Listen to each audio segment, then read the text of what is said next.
Hello everyone, welcome to AKS academy. आज हम 13 मार्च के करंट अफेयर्स पढ़ेंगे। तो स्टार्ट करते हैं। यूसांग उत्सव निम्नलिखित में से किस राज्य में प्रतिवर्ष मनाया जाता है? तो यूसांग उत्सव मणिपुर का त्यौहार है। मणिपुर के और भी कई त्यौहार हैं, जैसे गान नगई फेस्टिवल, सुमांग लीला फेस्टिवल, सिरोही लिली जो सिरोही नेशनल पार्क में मनाया जाता है, अमूर फाल्कन फेस्टिवल और संगई फेस्टिवल। सिरोही लिली मणिपुर का राष्ट्रीय पुष्प भी है। मणिपुर के नए साल को चैरोबा कहते हैं। और मणिपुर में एक लोकटक झील है। मणिपुर में केवल लामजाओ राष्ट्रीय उद्यान है, जिसमें पानी पर एक तैरती हुई फसल होती है, जिसे फुमरी कहा जाता है। रानी गौडनल्यू मणिपुर की फ्रीडम फाइटर थी। मणिपुर के कुछ प्रसिद्ध खिलाड़ी हैं, जो जैसे रोनाल्डो सिंह जो साइकिल प्लेयर हैं, मीराबाई चानू वेट लिफ्टर हैं और मैरी कॉम बॉक्सर हैं। मणिपुर के जो सीएम है उनका नाम है एन बिरेन सिंह। गवर्नर अनुसुईया उके।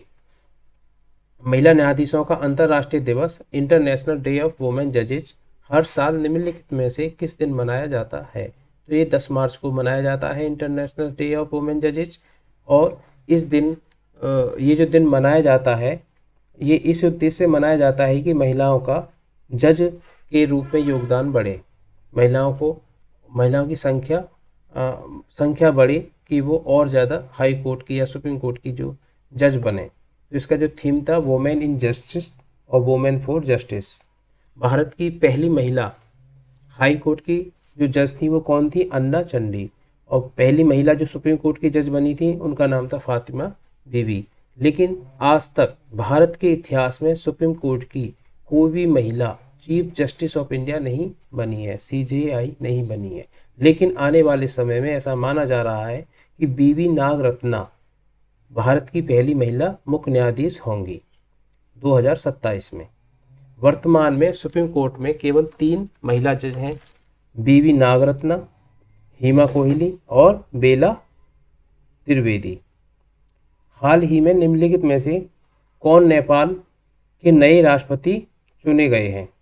तो नेपाल के जो राष्ट्रपति चुने गए हैं उनका नाम है रामचंद्र पौडेल। रामचंद्र पौडेल जो हैं वो नए राष्ट्रपति चुने गए हैं और तीसरी बार नेपाल के राष्ट्रपति हैं, तीसरे राष्ट्रपति हैं। रामचंद्र पौडेल जो हैं तीसरे नंबर के राष्ट्रपति हैं। जो सबसे पहले राष्ट्रपति थे उनका नाम था रामबरन। 2008 में रिपब्लिक हुआ था नेपाल, और उस समय नेपाल के जो राष्ट्रपति बने थे उनका नाम था रामबरन यादव। इनके बाद विद्या देवी भंडारी और अब रामचंद्र पौडेल को नेपाल का राष्ट्रपति बनाया गया है। यहाँ के जो प्रधानमंत्री हैं वर्तमान में उनका नाम है पुष्प कमल दहल। इन्हें प्रचंड भी कहा जाता है। भारत और नेपाल दोनों मिलकर एक एक्सरसाइज करते हैं, सूर्यकिरण एक्सरसाइज। नेपाल से जो गंडक नदी है, नेपाल में बहती है गंडक नदी, वहाँ से एक पत्थर लाया जा रहा है जिसका नाम है शालीमार पत्थर। और ये पत्थर भारत में अयोध्या लाया जाएगा। अयोध्या में इस पत्थर से भगवान राम और माता सीता की मूर्ति बनाई जाएगी। मोंटी देसाई भारत के एक व्यक्ति हैं जिन्हें नेपाल में जो नेपाल की क्रिकेट टीम है उसका कोच बनाया गया है। किसको कोच बनाया? मोंटी देसाई को। हाल ही में बीजू पटनायक के पुनर्निर्मित डगलस DC-3 डकोटा विमान का भुवनेश्वर हवाई अड्डे पर जनता के देखने के लिए अनावरण किया गया है। बीजू पटनायक निम्नलिखित में से किस राज्य के पूर्व मुख्यमंत्री थे? तो बीजू पटनायक जो थे वो उड़ीसा के पूर्व मुख्यमंत्री थे और ये नवीन पटनायक के पिता थे। जो बीजू पटनायक थे ये रॉयल एयरफोर्स में पायलट थे और ये इसी विमान को उड़ाते थे, डगलस DC-3 डकोटा विमान को। इन्होंने बाद में कांग्रेस पार्टी को ज्वाइन किया था, लेकिन इनके जो पुत्र हैं नवीन पटनायक, उन्होंने कांग्रेस को ज्वाइन नहीं किया, उनकी कांग्रेस से नहीं बनी। उन्होंने अपनी नई पार्टी बनाई जिसका नाम रखा बीजू जनता दल पार्टी, BJD। और भुवनेश्वर में एक एयरपोर्ट है इन्हीं के नाम पर, बीजू पटनायक एयरपोर्ट। हाल ही में निसार पृथ्वी अवलोकन उपग्रह अर्थ ऑब्जर्वेटरी सैटेलाइट भारतीय अनुसंधान संगठन इसरो को सौंप दिया गया है। निसार को इसरो और निम्नलिखित में से किस अंतरिक्ष एजेंसी द्वारा संयुक्त रूप से विकसित किया गया था? क्वेश्चन ये है कि जो निसार सैटेलाइट है, अर्थ ऑब्जर्वेटरी सैटेलाइट, उसको इसरो और दूसरी कौन सी संस्था है जिसने इसे मिलकर बनाया है? तो वो दूसरी संस्था का नाम है national aeronautics and space administration, NASA, जो अमेरिका की स्पेस एजेंसी है। नासा और इसरो ने निसार को बनाया है। निसार की फुल फॉर्म क्या है? NASA ISRO synthetic aperture radar. Nisar को सतीश धवन श्रीहरिकोटा जो आंध्र प्रदेश में है लॉन्च पैड, वहाँ से लॉन्च किया जाएगा निसार को। और इसे लॉन्च करने के लिए कौन सा रॉकेट यूज किया जाएगा? GSLV Mk2। GSLV Mk2 rocket से ये लॉन्च किया जाएगा 2024 में। GSLV की फुल फॉर्म क्या है? जियो सिंक्रोनस सैटेलाइट लॉन्च व्हीकल। हाल ही में निम्नलिखित में से किस राज्य ने महिलाओं के लिए एक नया स्वास्थ्य कार्यक्रम आरोग्य महिला शुरू किया है? जो आरोग्य महिला कार्यक्रम है इसे शुरू किया गया है तेलंगाना की सरकार के द्वारा। के चंद्रशेखर राव जो जहाँ के चीफ मिनिस्टर हैं उन्होंने इसे शुरू किया है आरोग्य महिला। इसमें क्या है? इसमें जो स्वास्थ्य सुविधाएं हैं महिलाओं को वो दी जाएंगी, जैसे फ्री चेकअप किए जाएंगे, फ्री दवाइयाँ दी जाएंगी महिलाओं को। और एक तेलंगाना ने KCR न्यूट्रिशन किट भी स्टार्ट की है महिलाओं के लिए, जिसमें प्रोटीन पाउडर और घी दिया जाएगा। KCR जो है ये यहाँ के CM है के चंद्रशेखर राव। इनकी जो पार्टी है उसका नाम है BRS। पहले जो था TRS था, तो TRS को बदलकर इन्होंने BRS कर दिया है। TRS था तेलंगाना राष्ट्रीय समिति और अब हो गया है भारतीय राष्ट्रीय समिति। तेलंगाना की जो गवर्नर हैं उनका नाम है तमिलिसाई सौंदरराजन। हाल ही में ताजदिंग मठ में भूमचू महोत्सव मनाया गया। यह निम्नलिखित में से किस राज्य संघ या राज्य क्षेत्र में है? तो ताजदिंग जो मठ है ये सिक्किम में है। और सिक्किम के बारे में कुछ और जानते हैं। सिक्किम के अभी नए रिसेंटली राज्यपाल बने हैं, उनका नाम है लक्ष्मण प्रसाद आचार्य। सिक्किम के मुख्यमंत्री हैं प्रेम सिंह तमांग PS गोले। सिक्किम की राजधानी गंगटोक है। भारत का पहला एवलांचे मॉनिटरिंग रडार, एवलांचे मतलब बर्फीली तूफान, तो इसका जो मॉनिटरिंग रडार है वो कहाँ पे लगाया गया है? North Sikkim मनगान।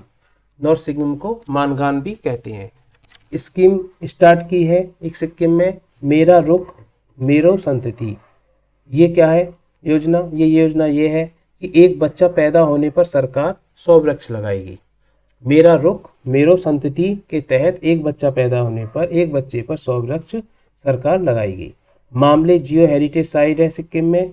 New year of Sikkim, Sikkim की जो नई साल है उसको बोलते हैं लूसोंग और नामसोंग। दो नाम है लूसोंग नामसोंग। लूसोंग कौन बोलता है? लूसोंग बोलती है भूटिया जनजाति सिक्किम की नई साल को, और नामसोंग जो बोलते हैं वो लेपची जो जनजाति है वो नामसोंग बोलती है। हाल ही में general Rawat young defence officers programme Bharat और निम्नलिखित में से किस देश के बीच आयोजित किया गया था? तो general Rawat young defence officers programme क्या है? ये प्रोग्राम ये है कि जो भारत के कुछ ऑफिसर्स हैं वो ऑस्ट्रेलिया जाएंगे ट्रेनिंग के लिए, और ऑस्ट्रेलिया से इंडिया में कुछ ऑफिसर्स ऑस्ट्रेलिया के आएंगे ट्रेनिंग के लिए। तो ये ऑस्ट्रेलिया और इंडिया के बीच में एक general Rawat young defence officer programme है, जो हमारे फर्स्ट CDS थे, chief of defence staff Vipin Rawat, उनके नाम पर इसे स्टार्ट किया गया है। विपिन रावत भारत के पहले चीफ ऑफ डिफेंस स्टाफ थे और इनकी मृत्यु 8 दिसंबर 2021 को हेलीकॉप्टर दुर्घटना में तमिलनाडु के कुन्नूर में हो गई थी। अरुणाचल प्रदेश और चीन बॉर्डर पर एक जगह है कबितू।